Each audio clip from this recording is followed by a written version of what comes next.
బుల్లితెర ఆడియన్స్కు non stop entertainment ఇచ్చేందుకు big boss మళ్ళీ వచ్చేస్తున్నాడు. ఇప్పటికే ఈ రియాలిటీ గేమ్ షో 7 సీజన్లు సక్సెస్ఫుల్గా కంప్లీట్ చేసుకుంది. ఇప్పుడు 8వ సీజన్ కోసం ముహూర్తం కూడా ఫిక్స్ అయింది. దీనికి సంబంధించిన ప్రోమోను కూడా ఇటీవలే విడుదల చేశారు. లోగోను కూడా సరికొత్తగా డిజైన్ చేయడంతో ఈసారి సీజన్ ఇంట్రెస్టింగ్గా మారింది. సెప్టెంబర్ మొదటి వారంలో కొత్త సీజన్ ప్రారంభం కావచ్చనే రూమర్స్ వినిపిస్తున్నాయి. త్వరలోనే దీనిపై అధికారిక ప్రకటన వెలువడనుంది. ఇదిలా ఉంటే బిగ్ బాస్ కొత్త సీజన్కు హోస్ట్ మారతారని గుసగుసలు వినిపించాయి.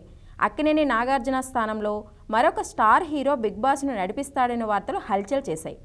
కానీ అవన్నీ కేవలం రూమర్లుగానే మిగిలిపోయాయి. బిగ్ బాస్ 8వ సీజన్కు కూడా కింగ్ నాగార్జున హోస్ట్ చేయనున్నారు. అయితే గత సీజన్స్తో పోలిస్తే ఈ నయా సీజన్కు ఆయన రెమ్యునరేషన్ భారీగా పెరిగిందని సమాచారం. బిగ్ బాస్ 8వ సీజన్ కోసం నాగార్జున ఏకంగా 30 కోట్ల రెమ్యునరేషన్ తీసుకోనున్నారని టాక్ నడుస్తోంది. 7వ సీజన్ కోసం 20 కోట్లు నాగార్జున అందుకున్నారు. అయితే ఈ కొత్త సీజన్ కోసం ఆయన అదనంగా 10 కోట్లు తీసుకోనున్నారట. అంటే ఓవరాల్గా 30 కోట్లు అందుకోనున్నారన్నమాట. ఒక టీవీ షోకు ఈ రేంజ్లో పారితోషికం అందుకోవడం మామూలు విషయమేమీ కాదు. ఇక బిగ్ బాస్ సీజన్ 8లో కంటెస్టెంట్స్ ఎవరన్నది కూడా ఆసక్తికరంగా మారింది. సోనియా సింగ్, కుమారి ఆంటీ, యాంకర్లు రీతూ చౌదరి, విష్ణుప్రియ, నటుడు ప్రభాస్ సీను, కమెడియన్ యాదమరాజు పేర్లు ప్రముఖంగా వినిపిస్తున్నాయి.